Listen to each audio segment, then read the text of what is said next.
আপন তোরে ভেবেছিলাম, বেসেছিলাম ভালো, বুঝি নারী তোরে মনটা কয়লা চেউ পানি, প্রণয়ী দিলাম উজাড় করি, কেবা ছিল বাকি, বুঝলি না রে আমার মনটা সোনার চেয়েও হলো।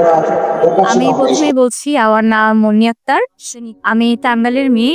এখানে বিয়ের পর থেকে আছি, এই 15 বছর যাবৎ আছি। তো চারিদিকে এত সবুজ, এত সুন্দর, নিরিবিলি। ঢাকা বাসা থাকা সত্ত্বেও যাচ্ছি না, কারণ এখন সিলেটের হয়ে গেছি মনে হচ্ছে আর কি। ছোটবেলা থেকেই লেখালেখি করি, কিন্তু কখনো আসিনি। যেহেতু তো হাও যায় বাচ্চা সংসার, আর আমাদের ফ্যামিলি মেয়েরা যেহেতু প্রকাশ্যে খুব কম আসে, হ্যাঁ, এর জন্য প্রকাশ আসতে একটু লেট হলো। আর আমি সমাজ নিয়ে, আমার হলো ভাই বোন, সংসার সবকিছু নিয়ে লেখালেখি করি। আমার প্রথম বইটা সেটা স্বামী স্ত্রীরা ওদের জীবন নিয়ে লেখা কাব্যগ্রন্থ, বেদনার অন্তরালে। তো এটা যারা পড়বেন হাউজ তারা ওদের কাজে লাগবে, জীবনের দুঃখগুলা, সংসারে অনেক কিছু তুলে ধরিতে, বাস্তবতা।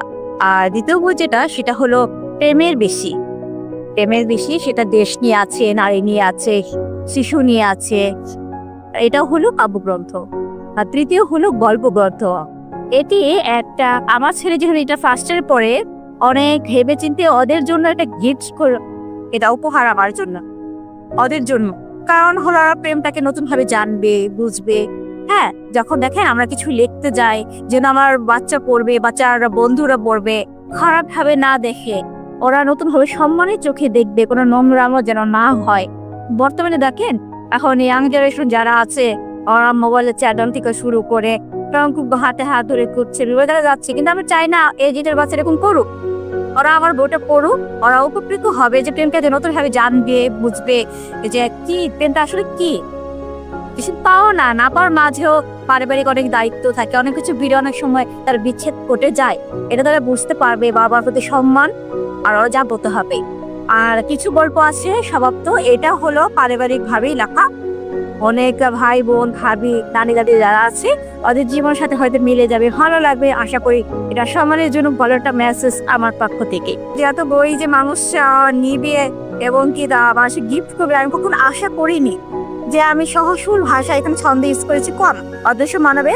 কারণ ইয়াংদের শুনে যখন দেখেন, ওরা কিন্তু রবি ঠাকুরের যে ছিল যেথা সেথা এগুলা ওরা পছন্দ করে না। আর সহজসরল ভাষা এগুলা বলে করেছি, ওরা যেন হৃদয় টাচ করে, স্পর্শ করে লেখাগুলা, এমন ওদের হৃদয় স্পর্শ করেছে। আমি অনেক আশাবাদী, দেখি সামনে কি হয়। সামনে আসবে আরেকটা, এটা হলো কাব্যগ্রন্থ, আশা করছি ওটা রেডি আছে, বাট আমি এখনো ওটা জমা দিয়েছি, হয়ে যাবে ইনশাল্লাহ সামনে।